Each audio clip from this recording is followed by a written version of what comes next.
it can kind of be stressful because like change of schedules with like the whole holiday thing, and Mhm. sometimes stuff just comes out of nowhere. So it's kind of like, what was going on? Yeah. Sorry, can you give me 1 second? My cat wants to go in my room and her litter box is there, so I'll be right back. Sure, yeah.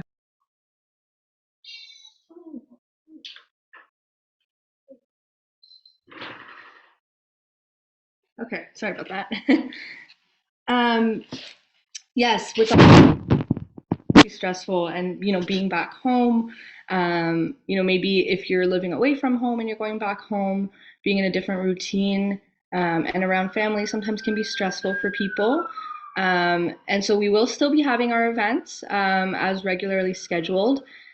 The two main ones where they'll fall specifically on a common holiday is the two Monday events, and so that would be December 25th and January 1st, and so both of those events are Easton's Finding Your Why career event. So we're not sure yet if those two will run, but the others should definitely run as regularly scheduled. Can we still post stuff on the app when Yeah. we do that? Oh, For okay. sure, definitely. Yeah, people will be around. For a lot of people, the holidays can be a tough time, right? So we want to Mhm. make sure that everyone has that support that they might need, and a safe place to come to rely on each other, and to get a bit of a break too, right? If the holidays are an overwhelming time for you, or if it's a difficult time for you, or even if you just want to, take some time to focus on you for a little bit, right, to make sure that you can recharge in between. The days definitely will be around. Everything will be continuing as regularly scheduled.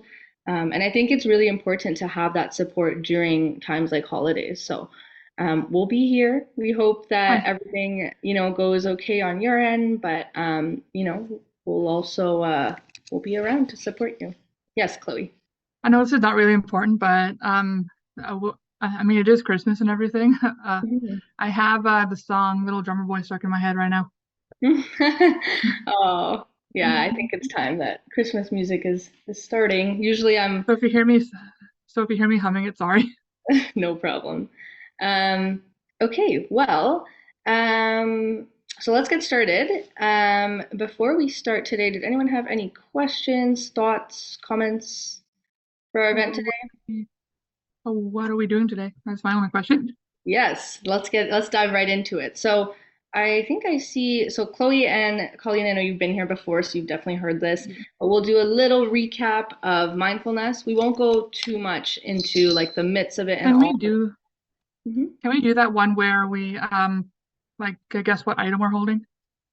Ooh, yeah, I did say that we could do a more informal one. I know I remember we did a little vote, and Think since there's more people here, I think that'll be kind of fun to do. I think you're right. We are a smaller group, so that would work. You know what? I was gonna do a visualization, a guided visualization, but maybe let's I switch just that up. and I just had a Um, coffee, so I can't really do guided meditations right now. yeah, no problem. And you know what? You're right. I did say that we could do it the next time, so let's do that. I think Yay. that'll be good with a smaller group. Um, okay, we will. Jeez. I'm gonna go off the top of my head. I don't have that paper in front of me, but we're gonna we're gonna do our best here. So, um, let me share my screen here. Mm, okay, we're just gonna do a quick I'm just little. so excited to start making the pottery thing. Oh yeah, I can imagine. Okay, let me share my screen here, and then I will explain our mindfulness activity for today. For those of you who I think only Chloe has done this one, so this will be a good one Yeah. to practice together. Okay, can everyone see my screen here? Or if there was something else that you wanted to do today. I was going to do a guided meditation, but we've done it before. It's the Global Light one. We've done it in the earlier days. But with a smaller group, I think this one will work really well. And I think it's great for around the holidays when maybe there's not as much time for like a 15-minute guided meditation. This can be a really good informal practice. So let's just go over quickly, what mindfulness is. We won't go into the myths and all of that. We'll just kind of talk a little bit about what it is. So when we think about mindfulness, it's it can be both a mental state that, we are experiencing, and it can also be an intentional practice, that we're engaging in. And the focus there is really to bring our intentional awareness to the present moment, to our environment around us. Um, when life is busy, and when there's a lot of things happening, it can be, it can feel like we're just kind of going through the motions, right? And when that happens, sometimes it feels like we're not really experiencing the world around us. We're kind of just flying by, and just going through one day and the next. And we might be missing a lot of things when we're just going through the motion, right? Whether that's little moments of relaxation or calmness that we could experience, whether that's the opportunity to feel more connected to our environment. We might be missing that when we're not, mindful. And so the goal of mindfulness is, the key is really to observe. We're not trying to change or alter, or we're not trying to do anything like that. We're really just trying to experience fully our environment as it is. And so the key there is to observe what's happening around us, both externally and also internally, right? What emotions we're feeling, what thoughts are going through our head, what sensations we're feeling. So the key there is to observe, and to make sure that we're observing and sticking to facts, right? Because when our emotions are very strong and heightened, it can be more difficult to see things objectively. And it can be more difficult to experience the world as, you know, um, without that filter of our emotion. If it's a strong emotion, for example, if we're feeling, anxious, then we might be more focused on those things that make us anxious, and that might kind of change our perception of the world. We might be more likely to notice the things that make us anxious and to focus on those specifically. And so mindfulness really helps us bring that intentional awareness to the present moment as it is, so that we can experience it objectively. And it's really grounding in a way, because yes, we might be feeling anxious about something that's happening soon, or something that has happened in the past, or it might just be a feeling that we're experiencing. But sometimes our that anxiety, right, sometimes our body might be kind of ringing like a false alarm bell. It might be saying, "Oh, we need to worry," right? Like there's something to be scared about. It's a threat, we have to be alert, we have to be on guard. But maybe I'm just sitting in my apartment and it's snowing outside and my cat's sitting on my couch and there is no Is real. everything okay? I hear sirens in the background. Sorry. Oh yeah, sorry. Sorry. I live in the city kind of, so there's some sirens if you hear that. Sorry. um I was gonna say, is everything okay? Everything is okay. There is no danger right Okay. now in my environment. That's a good catch.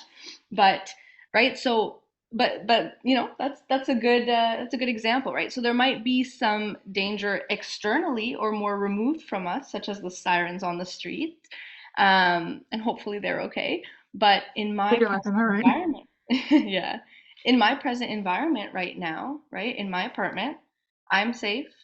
The people around me are safe. There's no danger to me right now, right? Um, and so we kind of want to create, this is exactly what we want to do. Thank you for pointing that out, Chloe. I like this. We want to create that distance between the potential anxiety that we might feel, right, related to the past or the present, or something that's not in our immediate environment, right? So we might hear that siren that's like ringing the alarm bells, that, oh, there's something to worry about. But and when I'm not feeling great, I might be more likely to focus on that sound, right? So But the sometimes when I reality, hear sirens, I wonder what's going on. yeah, exactly. We might wonder what's going on. We might wonder, is there a threat to me, right? We might feel unsafe. We might feel like, I need to go focus on that. But for me right now, the reality is it's a Saturday morning. I'm sitting in my apartment with all of you here today, and I'm okay, right? And so mindfulness helps us create that distance between things that make us anxious for the future or from the past. And it helps us see things more objectively so that we can, yeah, create that distance between that feeling of anxiety. So it's not about pushing it away or ignoring it. It's just about holding those two realities at once that, okay, right, there is something going on, right? And maybe it's something to pay attention to. Um, but right now in this present moment, for me, I can put that on hold. That's still true, right? But right now for me in my environment, I'm safe. Everything is okay. There's nothing that, needs to be ringing my alarm bell for me right now. And so with mindfulness, it can help us come to that realization. It can help us focus on our present environment and our present moment. Um, and if there is something to be worried about, if there is something that requires our immediate attention, or that, our body's signaling to us, oh, there's something going on, we have to be on guard, we have to be aware, then practicing mindfulness will also help us recognize, maybe I need to remove myself from the situation right now, or maybe I need to do something to address that situation. But the goal here really is that when we experience anxiety, when it's a common thing for us, or difficult emotions that are harder to sit with, right? Sometimes that alarm bell might ring more often than it needs to. And so when it feels like that alarm bell is ringing all the time and we can't differentiate, right? Or it feels so automatic that it's like, I don't know if there's a threat or not because my body is telling me there is a threat and I feel like there's a threat, but I know I'm sitting in my apartment here, so there technically shouldn't be a threat, right? Um, and there's nuances to that, right? That's just my situation specifically. But mindfulness will help us notice that and bring that awareness and really understand how to differentiate, whether that alarm bell is trying to signal something to us right now that needs our immediate attention, or if we can just right now say, hey, in my environment right now, I'm safe and I can focus on the things around me. And by doing that, it can help bring a sense of relaxation, of calmness, especially in times when there is no need for that alarm bell to be going off. And the more we practice this, the more we become better at noticing that and at differentiating that. And so, it's really about practice, right? So with mindfulness, our goal is to become aware, right? Intentionally aware. I'd add the word intentional of our surroundings and of the reality around us. Because the truth is, we perceive things through our own experience, through the lens of our experience. It's like as if I gave us, or it's like as if we all had a pair of glasses and they were all different glasses, different styles, different lens, different, kinds of sunglasses, let's say. And they're all different because we all have different life experiences, right? And so maybe we'll all see the world in a different color. Maybe mine will be, will have more of like a bluish hue. Maybe someone else's will have more of a yellow hue. And so we're all looking at the same world around us, but we're seeing it differently with our own experience. Um, Yes, Chloe, sorry, I see your head. sometimes, sometimes what I like to do, like, I don't know if this is mindfulness or whatever or Mm-hmm. something, but this is a couple strategies that my mom told me yesterday, and one that I kind of picked up on my own. The first one is that my mom told me to, like, when I was feeling stressed, like, look at like, find something that catches your eye that's pretty, Mm-hmm. or something that, like pretty lights and everything like that, Mm-hmm. and just focus on that thing, Yeah. and then think about it and like be like, oh, that's really nice instead. And I Yeah. tried that yesterday, Mm-hmm. And how did that and go? it worked. And also, it helped to like calm me down. Yeah. And another thing is Mm-hmm. that when I was going home from the big city and everything, I when I was like on the highway, Mm-hmm. I like to look at the buildings Mm-hmm. at night and see like all the glistening lights from Mm-hmm. the other passing cars. Yeah. I don't know, I just find that really pretty, the all the I, lights. Yeah, and those are perfect examples of informal ways to practice mindfulness, which is what we're gonna try and do today, right? Oddly satisfying for someone with ADHD. Yeah, that too. I can agree with that. Um, but when we focus our awareness and notice things intentionally around us that feel calming and grounding, again, we notice that beauty that we might miss otherwise, right? Um and so that's the goal, is that when we practice mindfulness, right, it can lead to acceptance of the world around us as it is, right, without kind of that filter of our experience that might be ringing that alarm bell that, hey, there's a worry, when maybe that worry is in the past, or maybe it's uncertainty of the future, right? And so it can lead us to this acceptance of a lot of things, right? Of things that are out of our control, right? So that siren is going on outside on the street. It's kind of out of my control. Yes, there might be, something going on, but right now that's not something that I can act on, right? And so that's out of my control. I have to create that distance from it. I can't change anything in that situation, and I have to accept that, right? Um, it can help us eventually lead towards the acceptance of things that have happened in the past, of the uncertainties of the future. And I say those two, um, I say I have those two in the slide, and at the same time, right? So again, two things being true at once.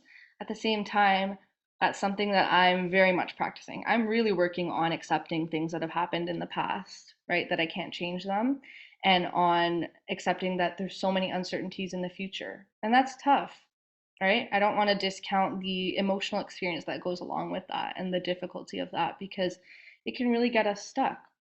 But mindfulness is a way to practice working towards that acceptance, right? And towards the acceptance that things are always changing and that we're always going to have to adapt to that.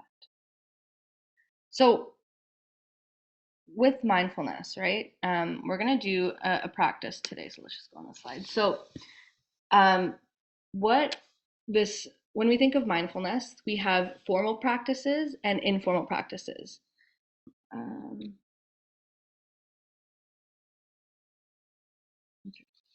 Sorry, my doctor's calling, but that can wait. We have formal practices and we have informal practices. So far in this group, we've done more formal practices, right? And so that can be a guided visualization, a meditation, following a video that has a specific guided imagery, right?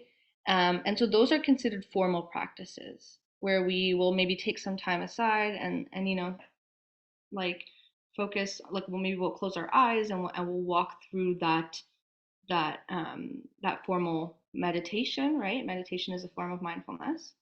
But sometimes when we're going about our day, right, and we might feel the need to feel more grounded, there are things that we can do that are mindfulness practices that are more informal, that don't require us to be, to take that time away and to sit down and focus on that, right? Because our lives are busy and we want to feel grounded while we're going about our daily lives. So just as Chloe's example, right, of focusing on the lights, right, that there are things that we can do while we're experiencing the world around us, while we're going about our day, to help us feel more grounded.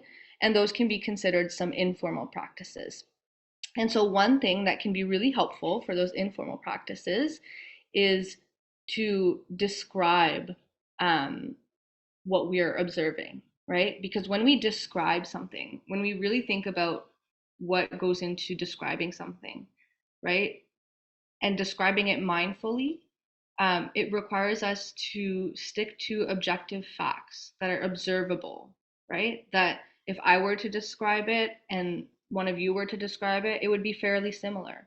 Of course, there'll always be a little bit of a difference, right? Because we're all wearing those different sunglasses. But when we're describing it mindfully, we're really trying to stick to the observable facts, to things that um, you know, one person would see and the other person would describe similarly as well. So we can do a little exercise and to practice what it means to describe something mindfully. And so maybe we won't do the guessing part today just because I've been talking a lot and I don't want to keep you all past the time, but we can still practice the exercise together, right?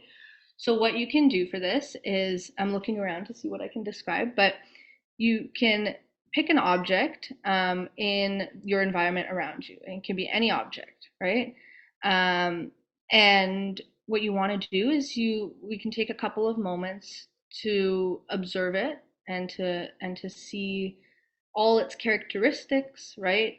We can describe in terms of color, and we can rely on our senses to describe things objectively, right? So what we see, if it's a sound, it can be a sound. I really like doing this in my environment around me.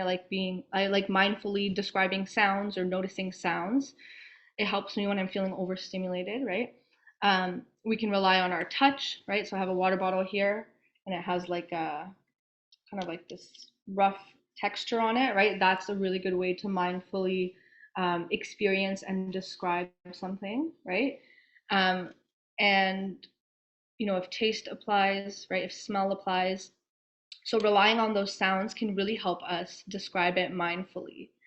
Um, and it's okay to notice the thoughts that come up while you're doing that and the emotions that come up while you're doing that, while also remembering that with mindfulness, we're trying to describe something objectively without putting any interpretation onto it, right? So if I were to say, this texture feels nice, well, that feels nice for me, but that's not an objective thing, right? Maybe someone else doesn't like that rough feeling of this water bottle. And so when we describe it objectively by saying it feels nice, it's a judgment, right? It's not a negative judgment in this example, but we're trying to remove that judgment. We're trying to um, describe it very objectively, factually, right? So that we can notice it as it is in its reality without that filter of those sunglasses. So this is what will help us remove that sunglasses. And hopefully that analogy is clear. It makes sense in my brain, but if anyone is confused what I mean by that, I can go back and re-explain that. So what I would like you to do is you can choose, this is really nice actually, I really like this, but that's not objective, right? So what you can do is in your environment around you right now, you can pick an object, any object that you find, anything that kind of catches your attention. And I will guide you through this one, right? So when Chloe and I did it, it was just the two of us. So we practiced describing that, and we guessed what object we were holding. We didn't tell each other what it was. And that was a really good practice to make sure that it was being described objectively in a way that someone else could understand what it is, right? So you can pick any object around you. Ah, okay. So this is my object. So I'll give you all a moment. You don't have to go get it, but you can just, as long as it's something close around you that you can see. And so once you have your object, I just want you to take a couple moments to look at it and, just kind of observe it and, see what are some details about it that maybe you didn't notice before, right? Again, remember you can use your senses, so you can like touch it to see, and just think in your head, right? Again, we want to avoid saying, "Oh, this is nice," right? Because that's not. We want to be mindful about it, right? So maybe this is nice for me, but maybe it's not nice for someone else. So when we're observing it and when we're trying to describe, we want to stick to facts, right? So touching it and I'll say like, this is soft, right? The object is soft. We can look at the colors of it, right? So there's like a white color, kind of a cream white color, and more of a beige color. And when we're doing this, we don't even have to say what it is when we start, right? Because sometimes that defeats the purpose. It might, if I say, oh, it's a little lamb, then I might start thinking like, oh, like it's a lamb. It could be in a field, but it's not in a field right now, right? It's not in grass right now. So we want to, sometimes it helps not to even name the object first, just to notice it, right? So it's soft. It's like a stuff, there's like a stuffing in it, or actually, I can't see the stuffing in it, so I don't know that it's stuffing, but there's some kind of like thicker, um, soft cushion in it, right? Um, Most of it is very very soft. And I'm pausing because I'm doing this in real time and I haven't ever done this with this lamb. So I'm trying to think and talk at the same time. But as you can see, it's a little bit harder um, than just saying it's a lamb, right? Because it really forces you to notice things that you didn't notice before and describe them in ways that are objective, right? So I can say for the majority of it, it has like this soft and kind of textured fluff to it, if you will. And then other parts of it are a little more smooth, right? A little more firm. There's a few different colors on it. There's like this cream color with um, some light beige and some darker brown, right? It's about I'm not great with numbers, but it's about maybe like 30 centimeters long in height. It feels soft in my hands and squishy, right? It feels squishy in my hands. So as you can see, you're trying to describe it with observable facts that you notice using your sight, using your touch, um, smell. Smells nice. Kind of smells like my cat. It's mine, but it is on my cat tree, so I'm sure my cat's been around it. And it's kind of warm. It feels warm and soft, right? See some comments in here. You're doing a good job. Oh, thank you, Colleen. I appreciate that. So this is my example, right? So again, not perfect. I'm practicing this every week with all of you, but this is a good way to notice what it's like to mindfully bring your attention to something around you in your environment. One that I love doing when I'm walking about, going to work or to school, sorry, or walking on the street, like I said, is the sounds, right? So let's say I heard that siren before. I would say I'm hearing like a loud, high pitched sound. Kind of sounds like this ringing noise. It's intermittent, right? So it's kind of on and off. It changes in tone, right? And if I wasn't noticing that sound mindfully and I wasn't bringing my awareness and attention to it, it would be running in the background in my brain and while other people are talking and cars are driving by, and slowly, those sounds would build up in my head and that would make me feel very overstimulated. So by bringing my awareness intentionally to that loud sound and describing it and just focusing on that, I'm really forcing myself to kind of interact with that sound and really notice it, right, without it just kind of being in the background. And that kind of helps me feel more present with it and to experience it um, more fully rather than it just having that influence on me indirectly. And I've noticed that's really helpful for me to feel less overstimulated when I'm walking on the street. I live in a somewhat busy city right near my university, and so when there's a lot of people talking and there's a lot of cars driving by and a lot of kids, walking home from school, those sounds kind of build up in my brain. And I find it makes me more anxious. And so by taking that time while I'm walking home to notice all the different sounds and I'll try and recognize all the different sounds that I hear. So I'll be like, I hear the birds chirping, I hear the sound of the tires driving by, I hear somebody walking on the sidewalk, right? I hear their voice while they're talking. I hear a siren in the distance. So even just naming all of them, um, it helps me feel more connected to like these things that are happening, and rather than them just having this influence on me where I'm like, oh, I'm starting to feel anxious and I don't know why, right? So that's an example of informal mindfulness practice with sound specifically. This one would be maybe more touch and more like with an object. Colleen, oh, perfect timing. I was just gonna say if anyone else wanted to try. So Colleen says, the object I used was a wooden mirror with the moon on one side and stars on the other side. That's a great way to describe that, right? And maybe we would add some color. Is there any texture, right? So you didn't say, oh, it's a pretty object, right? Because again, that's not factual. That's very subjective, right? I'm sure it's beautiful, but we're sticking to observable facts, things that I can see that you could see, right? So it's wooden, right? That gives us a good idea.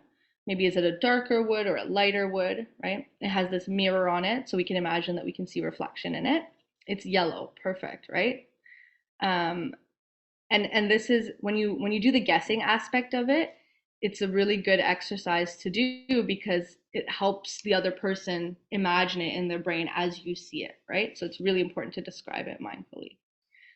With the moon on one side and stars on the other side. So I can really picture this yellow wooden mirror, right? With the moon on one side and stars on the other side, right? So I can imagine that I'm seeing something somewhat like I can kind of picture in my head maybe what Colleen is seeing, whereas otherwise, if it was like I'm looking at a wooden mirror, there could be a lot of wooden mirrors. I have a wooden mirror in the back there, right? But that's likely very different than the one that Colleen's looking at.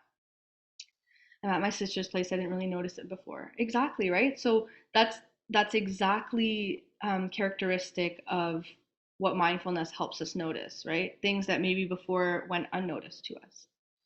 The moon has a face on it. Okay, that adds more detail for me. There's a face on the moon, right? This is a perfect example. Thank you for sharing, Colleen. So we can see how sticking to those facts and observably noticing them, an eye, a nose, a mouth, exactly. We want to add as much detail as we can to it that are observable. You're doing an awesome job, right? So the moon has a face on it. You can imagine the face on the side. It has one eye, right? I was going to say two eyes, but it says an eye, right? It has one eye, nose, and mouth, right? And as you can see, right, when we don't observably do it, objectively, we might jump to conclusions. I might assume there's two eyes on it, right? I might assume it looks a certain way when it doesn't. And that is our brain's way of filling in information that's missing, which is why we might feel so anxious about things because it's always trying to categorize information and jump to conclusions, right? And it's trying to help us make sense of the world around us. But sometimes it's doing so in a way that's based on our previous experience, which is not reflective of our current reality. I like this session this week. Oh, I'm so glad to hear that, Colleen. I know Chloe loves this one too. I love it too. I like doing it with a smaller group. I find it's a bit easier. Sometimes with a bigger group, I find the formal practices are really great in bigger groups. But in smaller groups, it's definitely it's nice to do these informal ones that can be used in our daily lives, and they really don't take that 15 minutes to set aside time, right? Like I'm walking home from school and I'm doing a mindfulness activity, right? I don't even have to have it in my hands. Maybe I just see it in the distance, right? Maybe I'm in a meeting and I see it, sitting in the corner and I'm just doing it in my head, right? I wouldn't be focusing on the meeting, but maybe I needed a little second to take a break and to ground myself and bring my attention back. And this is a perfect way to do it, right? And some people might say, well, what does describing a lamb have to do with reducing anxiety? So the goal is we're practicing, right, in times when we feel okay, when we feel generally, like we're not kind of very dysregulated, so that when we do feel dysregulated and we do feel that emotion is heightened, we've had some practice and it comes to us a little more naturally, and it's not the first time we're doing it, then we're able to really engage in that and focus on it, right? So the more we practice this, the more that we become better at it. As you can see, this is something that I've been practicing on and off for about a year, and I'm still very new to it. I still, a lot of times, will fall into my judgments and will, um, you know, kind of miss things and jump to conclusions. And so it's a really good practice. So yeah, did anyone else want to give it a shot with describing their object? We'll do maybe one more today because I know we're already 10 minutes over. Or maybe what we'll do actually is I will challenge you to practice this today, or this weekend, and then in the forum in our community, you can post a description, right? Just as Colleen did right now. You can say, I went to the Mindful Moments event today and we practiced an informal mindfulness practice of noticing and describing, right? An object, and here is what I noticed in my description. So we'll do that for today. Thank you all for joining. I really appreciate your participation, and I hope that this was helpful for you. Um, and I think maybe for the next weeks we'll alternate a bit more with informal practices because I think that can be really helpful with the holidays coming up and with people being busy. It's helpful to have some of these more tangible techniques that can be used a little more quickly and on the go. And so yeah, we'll end there for today. I hope you all have a great weekend. And I hope to see you same time next week, same day, same time. And if you have any questions or thoughts or suggestions or feedback, feel free to let me know. Thank you, everyone. Thanks, Sarah. No problem. Take care.